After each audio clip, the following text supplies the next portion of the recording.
Picture this. I'm in a lecture hall learning about rhetoric, the art of persuasion. The professor asks, "How do you win an argument?" Students shout, "Better facts, louder voice." But he just smiles. He explains, "Winning isn't always about being right or loud. Sometimes it's about understanding, finding common ground, or knowing when not to engage at all." In our world of constant debate, everyone wants to win. But what if the real secret is more nuanced, about psychology, strategy, and self-awareness? Today we'll break down a 5-step guide to winning arguments, from ancient wisdom to modern tactics. This isn't just about being right, it's about being effective. And the first step, learning when not to have the argument at all. Mark Twain supposedly said, "Never argue with stupid people, they'll drag you down to their level and beat you with experience." Whether he said it or not, the advice is gold. The most effective way to win an argument? Don't have it. Walk away. This isn't cowardice, it's strategy. Not every battle is worth fighting. Arguments cost time, energy, and peace of mind. Before you engage, ask, is this person open to changing their mind? Are they arguing in good faith? If not, you've already lost by showing up. Some people play by different rules. Logic won't work if they're not interested in it. By refusing to engage, you deny them the platform and keep your dignity. Walking away is a declaration that your time and sanity matter more than a hollow victory. But beware.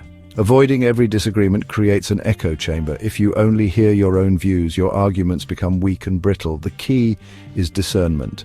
Learn to spot the difference between a pointless squabble and a productive disagreement. Look for good faith. Do they listen, ask questions, attack ideas instead of you?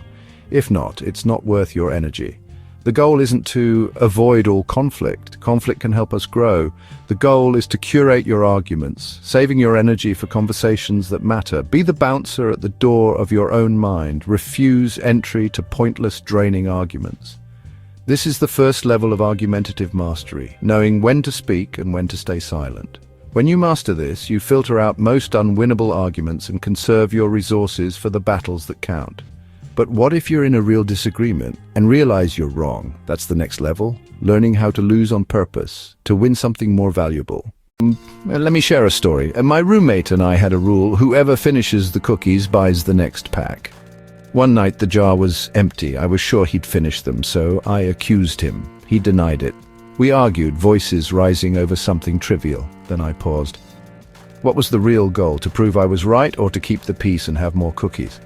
I took a breath and said, "Maybe I finished them and forgot. My mistake, I'll buy more tomorrow." Instantly the tension vanished. He smiled, and the next day we both bought cookies. This is the strategic loss, prioritizing the relationship over the argument. In many conflicts, especially with people you care about, the relationship is more valuable than being right. Winning the argument but damaging the relationship is a net loss. Shift your perspective. See disagreements as collaborative problem-solving, not zero-sum games. Apologizing, even if you're not sure you're wrong, shows strength and emotional intelligence. It signals, "I value you more than my pride." This disarms the other person and opens the door to real resolution.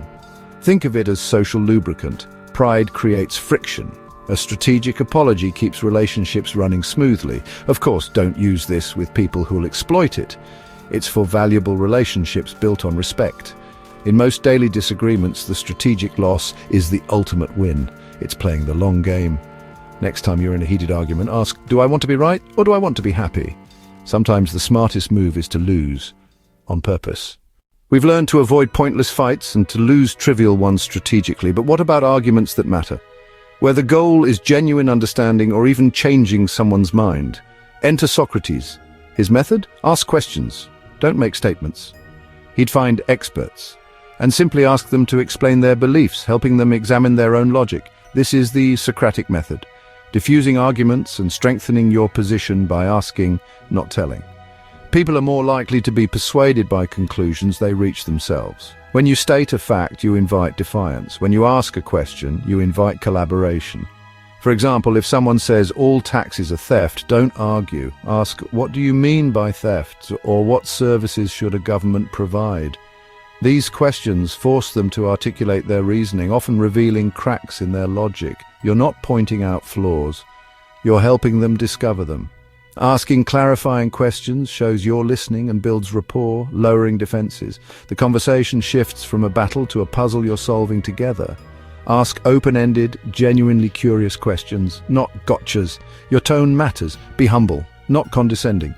As you guide the conversation, you help them build a more nuanced understanding. The Socratic method bypasses ego.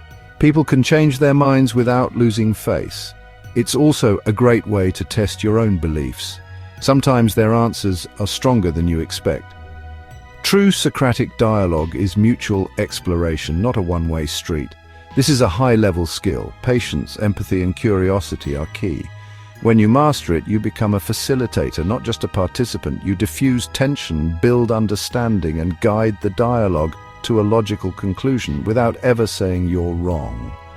But what if the other person isn't interested in logic or discovery? What if they just want to win no matter what? That's when we enter the world of logical fallacies. Not everyone plays fair. Some people just want to win, using every dirty trick in the book. To defend yourself, you need to know their playbook. Let's run through some classic logical fallacies and rhetorical tricks you'll see everywhere. Ad hominem, attack the person, not the argument. You can't trust his data, he's divorced. Irrelevant but common. Straw man. Misrepresent your opponent's argument to make it easier to attack. You want more public transport? So you want to ban all cars, moving the goalposts. When you meet one demand, they invent a new one. You can never win. Appeal to authority, fallacious. My cousin's a doctor and says you're wrong, that even if the cousin isn't an expert in the field. Appeal to popularity. Millions believe it, so it must be true. False dichotomy. Presenting only two options when more exist. You're either with us or against us. Gish gallop. Overwhelm with a torrent of half-truths and lies, so you can't respond to everything. Red herring. Introduce irrelevant topics to distract. Slippery slope. Argue that a small step will lead to disaster. Anecdotal fallacy. Use a personal story to dismiss statistics. These are the tools of bad faith arguers. I'm not teaching you these so you can use them. Using them is dishonest. I'm teaching you so you can spot and call them out. When you recognize a fallacy, name it. That's not what I said. Or let's focus on the argument, not personal attacks. Naming the fallacy exposes the trick and brings the conversation back to substance. It's your shield against the dark arts. But what if you want to do more than defend? What if you want to build an argument so strong it's immune to these tricks? That's our final level, building a fortress of logic. This is the pinnacle of argumentation, building an argument so solid it can withstand almost any attack. Think back to the classic essay structure: introduction with a thesis, body with evidence, and a conclusion. The core formula: claim, evidence, reasoning. First, the claim, your main point. It should be clear, specific, and debatable. Second, the evidence: facts, data, expert testimony. Is it reputable, relevant, and convincing? Third, the reasoning. Explain how your evidence supports your claim. For example, claim, regular exercise improves mental health. Evidence, a 2019 meta-analysis found a strong link between physical activity and reduced depression. Reasoning, exercise affects brain chemistry, reducing depressive symptoms. This structure forces rigor and clarity. It's a fortress, hard to attack with fallacies.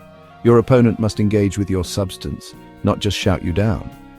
This is the language of academia for a reason. It minimizes ambiguity and maximizes clarity. You don't need jargon, just the structure. Whether you're writing an email, debating policy, or convincing friends, claim, evidence, reasoning makes you more persuasive. It's the opposite of dirty tricks. It's about building something true and defensible. Respect your opponent and yourself by engaging honestly. The ultimate goal isn't just to win, but to be right. Construct arguments that can withstand scrutiny and contribute positively to discussion. It takes more work than shouting, but the victory is real and earned. So, from avoiding arguments to losing them strategically, to diffusing them with questions, to defending against fallacies, and finally to building a fortress of logic, this is your guide. The path to winning every argument isn't a single trick, but a hierarchy of strategies, chosen wisely for each situation. So, there you have it. A complete guide to winning every argument, from strategic retreat to fortress of logic. But winning is complex. Sometimes it means walking away, sometimes sacrificing pride, sometimes engaging with full intellectual rigor. The real victory isn't making others say you're right, it's becoming someone who doesn't need to win. Listen, be humble and choose your battles wisely. Shift your focus from conflict to connection, from debate to dialogue. If you do that, you're not just winning arguments, you're building understanding and making the world a bit more reasonable. That's a victory worth striving for. Thanks for watching. See you next time.